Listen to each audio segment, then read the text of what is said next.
Saludos República Dominicana, soy José Eliseo Almanzar y esto es Paneo Semanal. Dando las gracias, como siempre, en primer lugar, a Dios por estar aquí con ustedes y a ustedes por concedernos el honor de su audiencia cada sábado. Saludando a mi querido compañero y hermano Luis José Polanco. Muy buenos días, Eliseo, y muy buenos días a nuestros amables teleoyentes que nos dispensan el favor de su audiencia todos los sábados de 10 a 12 meridiano en su programa Paneo Semanal. Bueno, vamos, Eliseo, vámonos con el paneo. Nuestro acostumbrado paneo, ya después de algunas semanas que no abordamos el tema internacional, vamos en la semana 25 del conflicto de Ucrania. Estamos produciendo tantas noticias a nivel local que se nos hemos olvidado del resto del mundo. Varias semanas. A pesar de que las noticias internacionales, hay algunas interesantes, mantienen la misma dirección. Semana 25 del conflicto.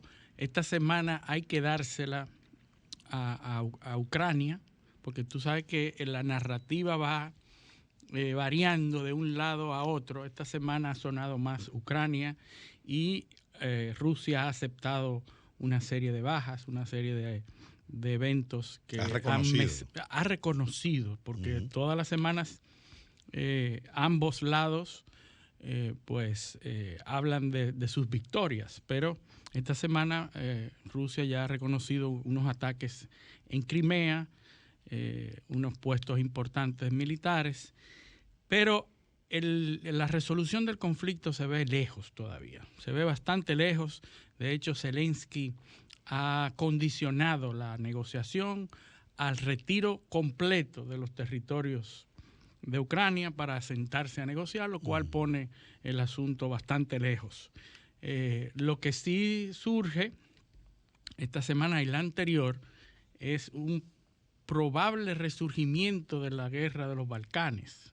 Eso, tú recuerdas que hace... Lo mencionamos aquí, de que... Ese es uno de los principales consecuencias negativas que esto puede tener, que una extensión de la guerra, que es lo que tú acabas de mencionar, una prolongación de este conflicto en el tiempo puede producir un efecto de contagio. Correcto. Y de desestabilización regional. Porque hay que decir que las motivaciones que surgieron a raíz de Ucrania y Rusia, a raíz del inicio de este conflicto, son muy parecidas a las que pudieran motivar un enfrentamiento entre Kosovo y Serbia.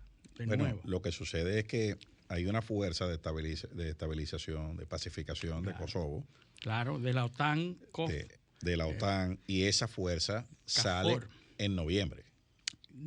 Así es. De la región. Entonces, ¿qué es lo que se teme? Es otro Afganistán. Inmediatamente u otro Haití. Sí. Mientras hay un organismo, mientras hay una fuerza, una organización que está estabilizando los conflictos internos que nunca van a desaparecer, porque hay conflictos poblacionales de etnias. Hay etnias y hay religiones diferentes. Es ahí que voy. Y mira cómo yo conecté Afganistán, Haití, Kosovo. ¿Cuál es la situación que se da con estas ocupaciones? Bueno, es que se reducen a lo militar. Yo te ocupo, pero yo me quedo 20 años en el país ocupándote, pero no desarrollo ninguna institución. Ni hay una estabilidad ficticia. Ni una estrategia ni hay una estrategia sociopolítica para crear instituciones en esos países que puedan hacerse con el control de los mismos cuando se vaya a la comunidad internacional. Entonces, eso pasó en Irak también, en menor medida. Sí. Y eso fue lo que parió el Estado Islámico. Lo que pasa es que eso pasó en el Líbano. Este tipo de conflictos son mucho más difíciles, porque la población de la península balcánica, de los Balcanes, está conformada por diferentes etnias de diferentes religiones. Ahí hay musulmanes, los serbios, cristianos ortodoxos, los croatas, cristianos católicos, los bosnios, musulmanes, los albanos, musulmanes, en un territorio que antes era uno solo, era la parte de Yugoslavia, que era Sí, pero una cantidad. tú pero sabes, tú la sabes cómo era. composición de cada una de esas ciudades, de esos estados, era independiente. Ahí si no era por el control de Tito, no había posibilidad de una unidad.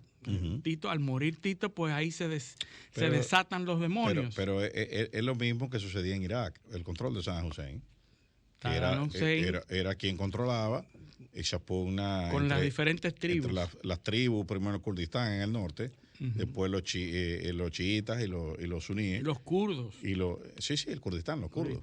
Que son enemigos de todo el mundo. Exacto. No lo quieren los turcos, no lo quieren los sirios, no lo quieren los iraquíes. Toda la frontera que está rodeada de enemigos.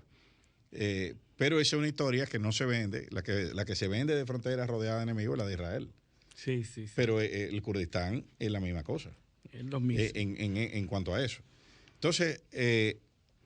bueno, desde 1912 a la fecha ha habido, la primera guerra de los Balcanes, 1912, y después la segunda guerra de los Balcanes, 10 años, 12 años después.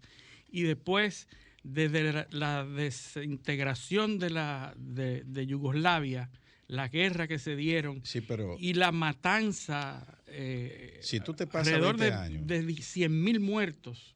Sí, pero bueno, los bombardeos de la OTAN mataron decenas de miles también. Y eso lo mató Occidente y no hay nadie preso. Eso es así. Ni procesado. Entonces, es que la narrativa se controla. Sí, y el equilibrio ficticio que yo digo que existe entre Kosovo y Serbia, en donde unos países apoyan uno y otros países apoyan al otro. Claro, porque son guerras proxy. Son guerras proxy, correcto. Y con eso tú debilitas. Y fíjate que los países que apoyan a Serbia, que es la supuesta agresora, que está en contra de la independencia de Kosovo, los países que apoyan a Serbia son los países que tienen situaciones similares internas, de que no quieren como España, por ejemplo, que tú te sorprenderías que por qué apoya a Serbia, porque tienen situaciones parecidas. Claro. Corren el riesgo de una fragmentación territorial. De una fragmentación, correcto. Y entonces eso está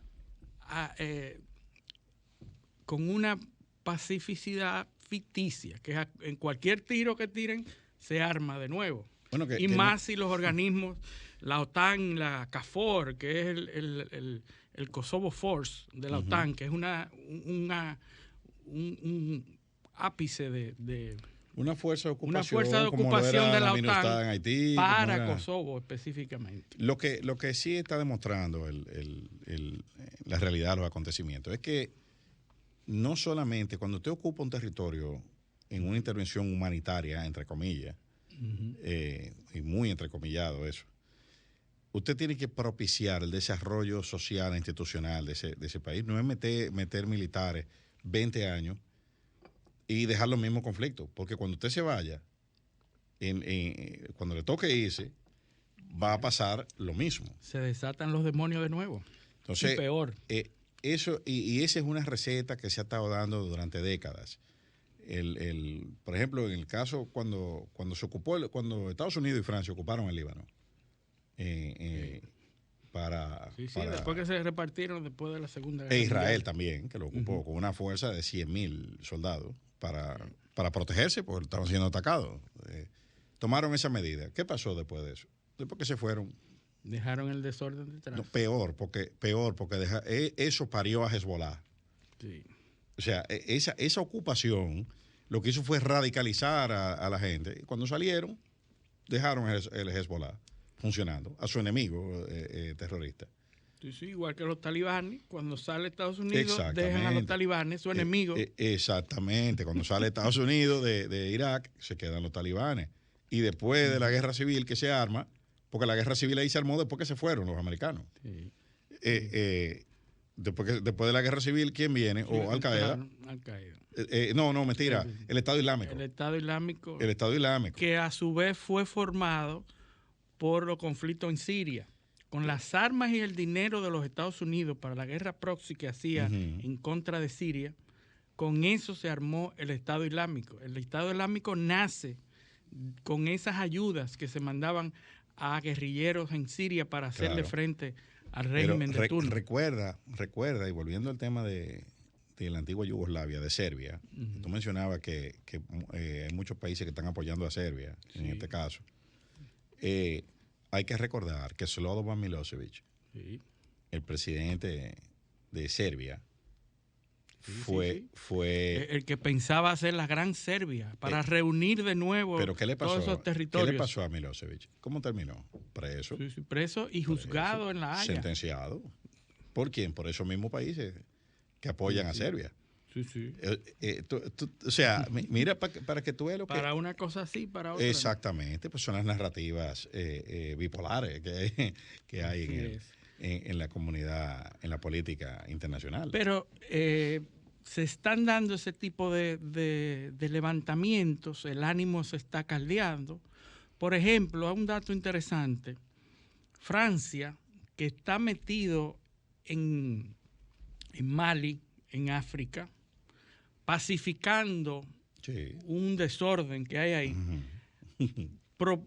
condicionó su estadía a que se hagan unas elecciones, a que se corrijan una serie de cosas, y no se cumplieron. Pues Francia está saliendo de Mali, su antigua colonia, y está saliendo y dejando el mismo desorden otra vez.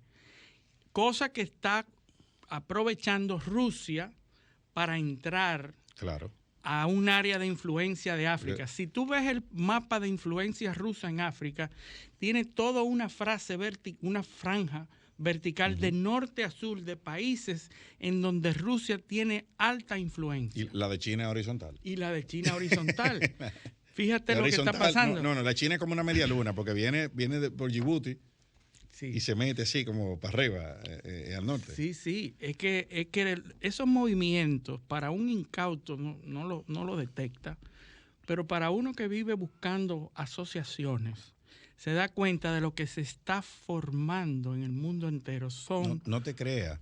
Los americanos hace tiempo que se han dado cuenta, ya existe lo que es el AFRICOM.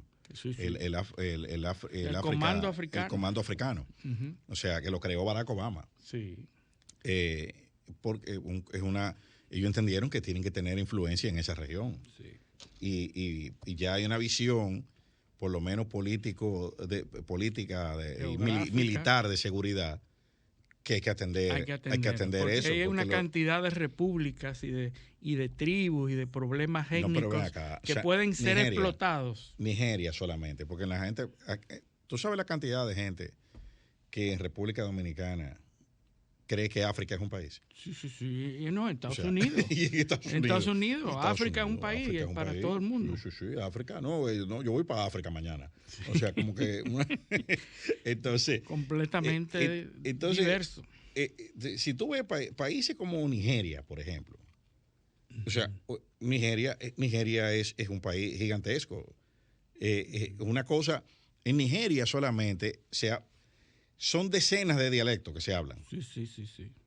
Y de etnias diferentes. O sea, entonces eso, la construcción occidental de un país no se refleja en la realidad africana con todas esas fronteras que no fueron hechas por ellos, por quienes están ahí, sino que son fronteras que responden a un criterio colonial. Sí, pero la masacre de Ruanda, por ejemplo, que eso llegó a todas. Sí, pero eso es lo que llega a este lado. Sí, eso que se pasa de un punto, se pasa de un punto que ya llega a Occidente. Claro. Pero son conflictos que tienen siglos. No, y también tienen repercusiones en la política interna de Europa. Por ejemplo, el caso de la independencia de Argelia en Francia, eso fue determinante. Y también recuerda por la dependencia del gas también. La guerra civil española. La guerra civil española, donde se gesta en el norte de África. Franco estaba destacado en esa región. O sea que tiene un peso específico también en los acontecimientos de Bélgica con el rey Leopoldo, el tema del Congo. Sí, pues eran los colonizadores, eran todos europeos y África era un patio de Europa. Prácticamente. En Europa, por cierto, tiene una de las crisis más grandes de calor, una ola de calor por un Sequía. lado, una ola de sequía por otro y una ola de inundaciones por otro al mismo tiempo. Sí, sí. O sea, Europa, desde el punto de vista medioambiental, Muy seco, está en emergencia. Muy seco, muy mojado y una parte con el diluvio. Y sin el gas y sin la gente buscando leña. Dice un reporte que la palabra más buscada en Alemania, según Google, la semana pasada fue leña. O sea, la gente está buscando leña porque el gas no va a llegar. Y ahí no le dan leña a nadie. No le dan leña. Hay otro que tiene problemas. Vamos a saludar a José. Saludar a nuestro compañero. Que está haciendo acto de presencia en nuestra cabina. Lo felicitamos. Hay uno que tiene problemas en Alemania, Olaf Scholz. Sí, Scholz le han sacado ahora un problema financiero, un fraude financiero. Va muy mal en las encuestas. Bueno, buenos días, porque en el momento que ustedes saludaban mi presencia, cosa que le agradezco, estaba haciendo problemas unos ajustes técnicos. Así que buenos días a ustedes y evidentemente a toda la audiencia que nos sigue en este paneo semanal. Bien, bueno, y seguimos. Entonces, Olaf Scholz está más o menos tiene el mismo tiempo que Gabriel Boric en Chile. Sí. Diciembre. Todavía no lo están insultando. Sí. Pero van casi. Bueno, hay muchas quejas y ahora le han sacado unos expedientes de fraude financiero, malversación. ¿Y por qué es que esos expedientes aparecen cuando la gente está en baja? Sí, es interesante. Porque eso estaba ahí. Es interesante. Y eso nos lleva, porque me imagino que en la segunda parte, después de la pausa, vamos a hablar del plano nacional. Claro. No dejar el asunto de Estados Unidos. Tú tienes que hablar de tu amiga Liz Cheney. Sí, Liz Cheney, la hija del vicepresidente Cheney. Precisamente, hablando de expedientes y de Donald Trump. Parece ser que Donald Trump se ha convertido en la amenaza más grande que tienen los demócratas para las elecciones de noviembre. Lo están haciendo presidente antes de tiempo. Lo están victimizando, pero Donald Trump le han sacado casualmente un expediente de documentos secretos que supuestamente están en su residencia veraniega de la Florida, Mar-a-Lago. Pero también tiene un tema en Nueva York. Donald Trump tiene 22 procesos legales. Pero no ahora. Él sigue como nada. Sí. Él sigue como nada. Él tiene expedientes. No, pero acuérdate que él ha quebrado no sé cuántas veces. O sea, antes de ser presidente, él vivía en un constante. Él es un navegador, ¿no? Ahí donde él es experto, ¿verdad? Él tiene. Es un peleador. Realmente. Es un peleador legal, tiene expediente de violación, expediente de fraude, expediente de impuestos, expediente de acoso, porque que manoseó a una, acoso, difamación. A una modelo, ¿no? Sí. Y lo más importante, que yo se lo mencionaba a Eliseo, tiene una demanda por la ley del Ku Klux Klan de 1870 que habla de intimidación, amenaza y odio. Es una ley de 1870 que se hizo para perseguir a los miembros del Ku Klux Klan. A Donald Trump lo van a procesar hasta por violar el código de Hammurabi.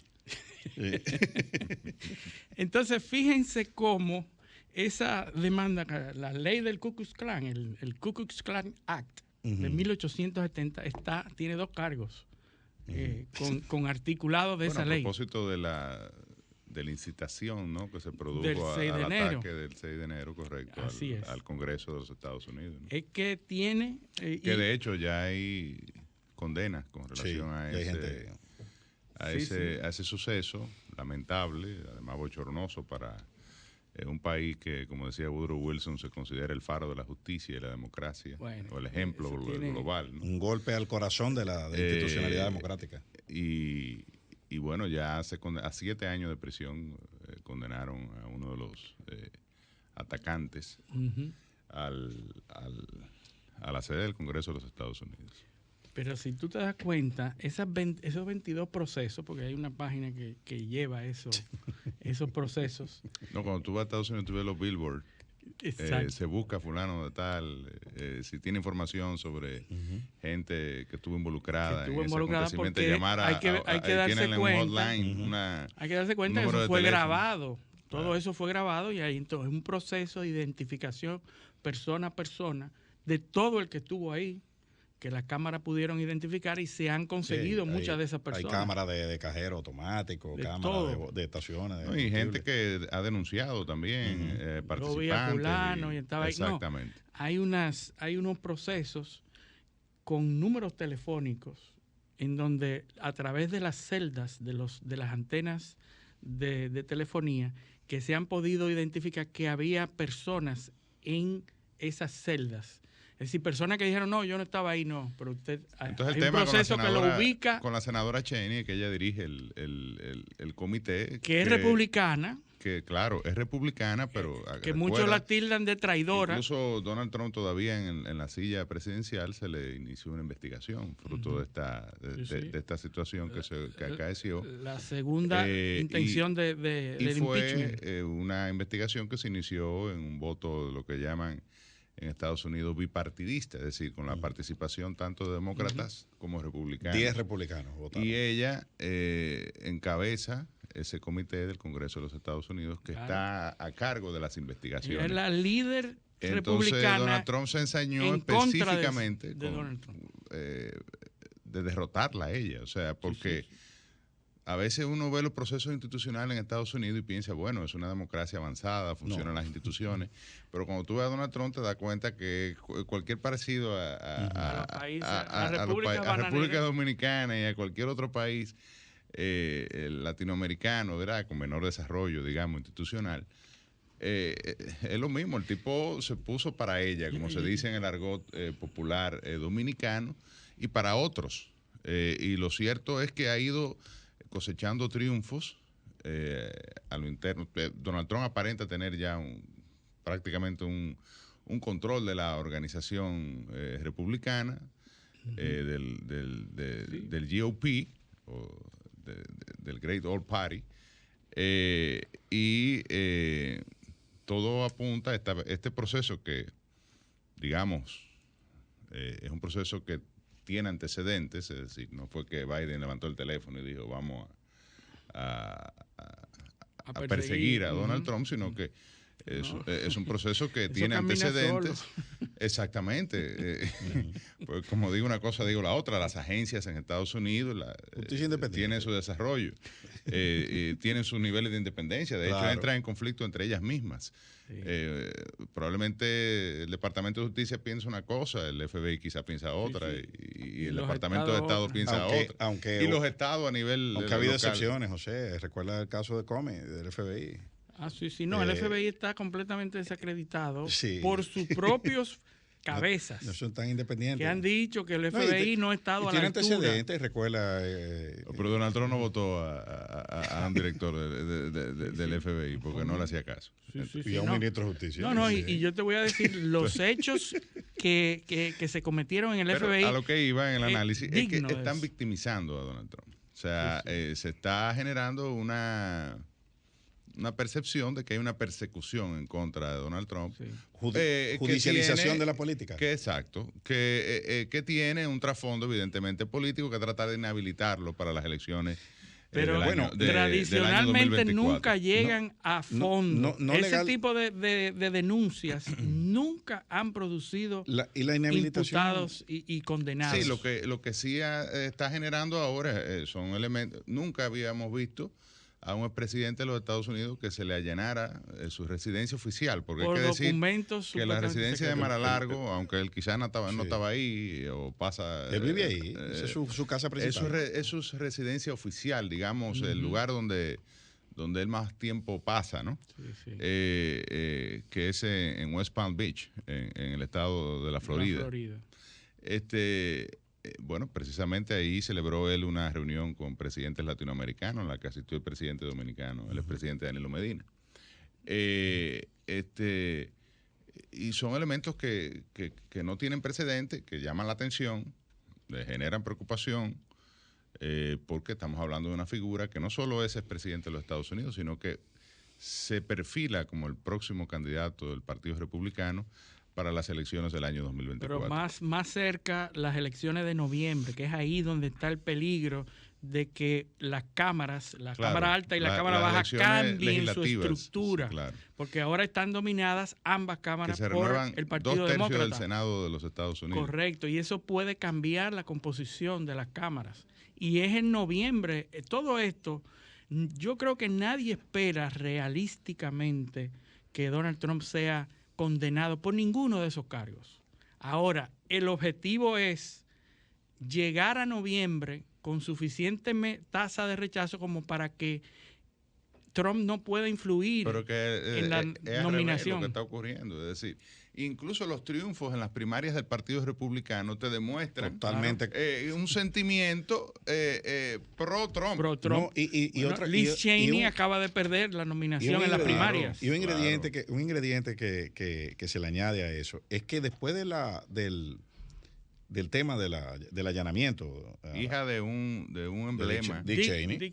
Vicepresidente. De un Eagle, un emblema, ¿no? Además el que dirigió la guerra a Irak. La primera. O sea, la guerra y la ocupación en Irak. Y el mentor también. Bueno, hay el mentor político de Antonin Scalia. Antonin Scalia era el juez de la Suprema Corte de Justicia, el hombre que falló o que produjo las decisiones de la segunda enmienda, el caso McDonald versus Chicago. Importantísimo. O sea, eso fue lo que devolvió la potestad o la libertad de tener ejemplo, armas. El positivismo constitucionalista. Exactamente. De la escuela positivista. Pero lo que iba a decir era que ese allanamiento a la casa de Donald Trump por parte del FBI obligó a que políticamente muchos republicanos tuvieran que, aunque no estuvieran plenamente identificados con él, tuvieran que dar mensajes de apoyo. Correcto. DeSantis, por ejemplo, fue uno de los que dice, bueno, o le doy el apoyo. Gobernador del estado de la Florida y además se perfila como uno de los candidatos que van a competir por la nominación presidencial. Es decir, Santis está frente a la disyuntiva de el vicepresidente lógico. Lo apoyo pero mientras tanto él aspira a la presidencia. Por supuesto. Lo apoyo y me ensucio, o no lo apoyo y pierdo el apoyo del partido. Exactamente. O sea, que obligó el golpe a un adversario, porque es un adversario que tuvo que lo unificó, generar un apoyo. Lo unificó. Pero produjo el apoyo. Ya él habló. Por eso, entonces, eso fue una operación política, salió mal. Sí, ese cálculo. Está saliendo y mal. Cuando tú, todavía sigue. Cuando tú recurres a judicializar la política es porque tú electoralmente no tienes posibilidades de parar. Sí, y eso se está y hay que entender, porque, bueno, tú me dirás, pero a los americanos les encantan las teorías de la conspiración, porque nosotros no fantasear con eso también. Es decir, ante un partido demócrata débil, en una situación de popularidad del gobierno de Joe Biden muy precaria. Una crisis de liderazgo. Una crisis de liderazgo porque Joe Biden evidencia tener por lo menos algunos problemas de salud y de ubicación y de una senilidad, de senectud, ¿verdad? El relevo en el Partido Demócrata no está claro. Una vicepresidenta que genera muchos temores y rechazo, sobre todo en el ala conservadora de la sociedad norteamericana, que es una sociedad polarizada entre progresistas y conservadores, y realmente la situación del Partido Demócrata hacia el proceso electoral de noviembre, pero sobre todo al presidencial, luce muy precaria, luce precaria en este momento. Entonces eso tú lo combinas con este tipo de acciones, tú pudiese lucubrar de que estamos ante una situación de desesperación quizá de los demócratas, pues, una manera de desarticular al principal activo que hoy presenta el Partido Republicano. Pero mira qué cosa, esta figura tan controversial, una gran cantidad lo odia, que salió de la presidencia de los Estados ama. Unidos, no pudo reelegirse, de los pocos presidentes en ejercicio que no ha podido agotar su segundo mandato, sale en las condiciones que salió, incluso con la situación del asalto al Capitolio, y ahora luce que no tiene competencia. No, y se habrá dado en la historia algún caso de un presidente 4 años, intenta reelegirse, Se no parece puede, Hipólito. y que El después mismo caso de Hipólito. Exacto. Hipólito se sale con recicle. la peor crisis bancaria, de evaluación, una situación que, bueno, este hombre está liquidado políticamente. Pero y Balaguer en el 78. Y en el 2012 por poco gana las elecciones. Pero Balaguer en el 78, o sea, Balaguer salió pateado del poder aquí. En el 66 primero tuvo que volar Se en una voló verja. una pared. Que anunciatura. era Balaguer, un muñequito de papel. Ujú. Tuvo que meterse, asilarse 62. En la anunciatura. En la anunciatura, en el 62, correcto, regresó en el 66. Y se fue al exilio en Nueva York. Sí. Para luego regresar, posterior a 12 la años. revolución del 65, Y gobernar 12 años. unas elecciones democráticas donde ganó. Sí, con 40.000 guardias americanos aquí, pero democráticos. Bueno, pero ganó. O bueno, participó en un proceso Sí. que 12 años. lo rehabilitó. 12 años. Habiendo sido el último presidente de la dictadura. Correcto. Así es. Eso es 12 reciclaje. años y sale en el 78 con la imagen más destrozada. O sea, el Y vuelve- insulto más grande que le podían hacer a una persona en el 78 era decirle reformista No, y o se balaguerista. presenta en el 82 y pierde Sí, las elecciones. sí, sí. Ahora, eso lo ha ilustrado Winston Churchill con una frase famosa: los políticos no tienen forma de morir. Así. No mueren ni moralmente, ni políticamente, y físicamente hay que enterrarlo de espalda para que no salgan. Para que no se- Y si lo entierran en Jerusalén hay problema. Puede que resucite. Pero vámonos a nuestra primera pausa. Esto es Paneo Semanal, no le cambien.